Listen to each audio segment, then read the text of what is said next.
8वीं कक्षा के साथियों, हिंदी की कक्षा में आपका स्वागत है। विद्यार्थियों, आपकी हिंदी की पाठ्य पुस्तक भाषा मंजरी का 18वां पाठ है तालाब बांधता धर्म स्वभाव। यह एक निबंध है साथियों, जिसके निबंधकार हैं अनुपम मिश्र। आइए हम लोग आज इस वीडियो में इसी निबंध का आनंद उठाएं।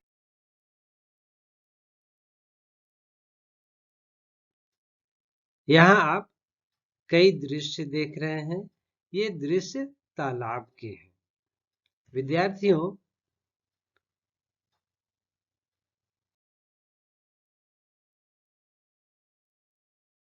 यह निबंध आज भी खरे हैं तालाब पुस्तक के एक अध्याय का अंश है। इसमें लेखक ने हमारे जीवन की मूलभूत आवश्यकता जल के एक प्रमुख स्रोत तालाब की उपयोगिता, उससे जुड़ी रोचक परंपराओं तथा उसके इतिहास पर प्रकाश डाला है।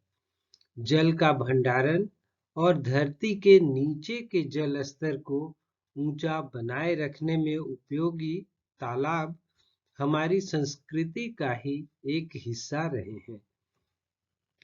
इसीलिए तालाब को हमारे पुरखों ने धर्म और लोक कल्याण से जोड़ा, ताकि इसकी उपलब्धता बनी रहे। वर्तमान समय के जल संकट को अपनी इस पुरानी परंपरा के माध्यम से दूर करने का प्रयास किया जा सकता है। आइए अब हम लोग पाठ पर ध्यान दें। जो समाज को जीवन दे, उसे निर्जीव कैसे माना जा सकता है? इसी प्रश्न के साथ यह पाठ की शुरुआत हुई है। साथियों, तालाबों में जल स्रोतों में जीवन माना गया और समाज ने उनके चारों ओर अपने जीवन को रचा। जिसके साथ जितना निकट का संबंध, जितना स्नेह, मन उसके उतने ही नाम रख लेता है। देश के अलग-अलग राज्यों में, भाषाओं में, बोलियों में तालाब के कई नाम हैं। बोलियों के कोश में, उनके व्याकरण के ग्रंथों में, पर्यायवाची शब्दों की सूची में तालाब के नामों का एक भरा पूरा परिवार देखने को मिलता है। व्याकरण के एक प्राचीन ग्रंथ में तालाबों को उनके स्वभाव के कारण धर्म स्वभाव कहा गया है। लोक धर्म स्वभाव से जुड़ जाता है। प्रसंग सुख का हो तो तालाब बन जाएगा, प्रसंग दुख का भी हो तो तालाब बन जाएगा। मृत्यु किस परिवार में नहीं आती?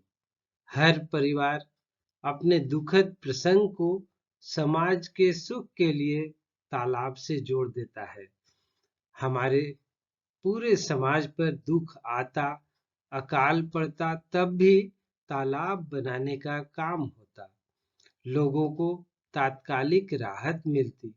पानी का इंतजाम होने से बाद में फिर कभी आ सकने वाले इस दुख को सह सकने की शक्ति समाज में बनती थी।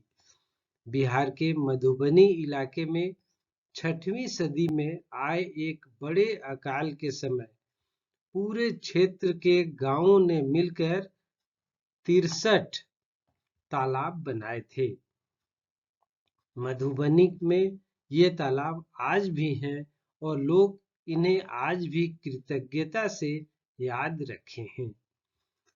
प्राचीन काल से ही गड़ा हुआ कोष किसी के हाथ लग जाए तो उसे अपने पर नहीं, परोपकार में लगाने की परंपरा रही है। परोपकार का अर्थ प्रायः तालाब बनाना या उनकी मरम्मत करना माना जाता था। कहा जाता है कि बुंदेलखंड के महाराजा छत्रसाल के बेटे को गड़े हुए खजाने के बारे में एक बीजक सूत्र संकेत मिला था। बीजक की सूचना के अनुसार जगत राज ने खजाना खोद निकाला। छत्रसाल को पता चला तो बहुत नाराज हुए। पिता ने बेटे को आज्ञा दी कि उससे चंदेलों के बने सभी तालाबों की मरम्मत की जाए और नए तालाब बनवाए जाए। खजाना बहुत बड़ा था। पुराने तालाबों की मरम्मत हो गई और नए भी बनने शुरू हुए।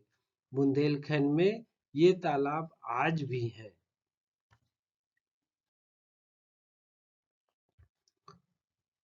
पुराने समाज की मान्यताओं के अनुसार अमावस और पूनो कहते हैं पूर्णिमा को, इन दो दिनों को कारज कहते हैं कार्य को। कारज यानी अच्छे, और वह भी सार्वजनिक कामों का दिन माना गया। इन दोनों दिनों में निजी काम से हटने और सार्वजनिक काम से जुड़ने का विधान रहा है। किसान अमावस और पूनों को अपने खेत में काम नहीं करते थे। उस समय का उपयोग वे अपने क्षेत्र के तालाब आदि की देखरेख व मरम्मत में लगाते थे। समाज में श्रम भी पूंजी की तरह होता है और उस पूंजी को निजी हितों के साथ वे सार्वजनिक हित में भी लगाते जाते थे। वर्ष की 12 पूर्णिमाओं में से 11 पूर्णिमाओं को श्रम दान के लिए रखा जाता रहा है। पर पूस माह की पूनों पर तालाब के लिए धान या पैसा एकत्र किए जाने की परंपरा रही है। छत्तीसगढ़ में उस दिन छेरा छेरा त्योहार मनाया जाता है। छेर छेरा में लोगों के दल निकलते हैं, घर घर जाकर गीत गाते हैं और गृहस्थ से धान एकत्र करते हैं। धान की फसल कटकर घर आ चुकी होती है। हरेक घर अपने सामर्थ्य से धान का दान करता है। इस तरह जमा किया गया धान ग्राम कोष में रखा जाता है। इसी कोष से आने वाले दिनों में तालाब और अन्य सार्वजनिक स्थानों की मरम्मत और नए काम पूरे किए जाते हैं।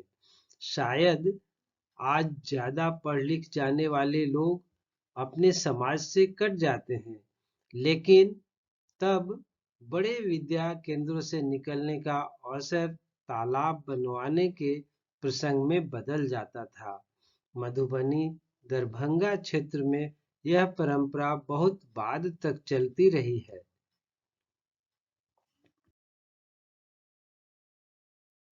तालाबों में प्राण है। प्राण प्रतिष्ठा का उत्सव बड़ी धूमधाम से होता था। उसी दिन उनका नाम रखा जाता था। कहीं कहीं ताम्रपत्र या शिलालेख पर तालाब का पूरा विवरण उकेरा जाता था। कहीं कहीं तालाबों का पूरी विधि के साथ विवाह भी होता था। आज बड़े शहरों की परिभाषा में आबादी का हिसाब केंद्र में है। पहले बड़े शहर या गांव की परिभाषा में उसके तालाबों की गिनती होती थी। कितनी आबादी का शहर या गांव है, इसके बदले पूछा जाता था कि कितने तालाबों का गांव है। छत्तीसगढ़ी में बड़े गांव के लिए कहावत है कि वहां 6 आगर 6 कोरी, यानी 6 बीसी और 6 अधिक 120 और 6 या 126 तालाब होने चाहिए। इन तालाबों के दीर्घ जीवन का एक ही रहस्य है, ममता। यह मेरा है, हमारा है। ऐसी मान्यता के बाद रख रखाव जैसे शब्द छोटे लगने लगेंगे। भूजलिया के 8 अंग पानी में डूब सके इतना पानी ताल में रखना, ऐसा गीत गाने वाली, ऐसी कामना करने वाली स्त्रियां हैं जो उनके पीछे ऐसा समाज भी रहा है जो अपने कर्तव्य से इस कामना को पूरा करने का वातावरण बनाता था।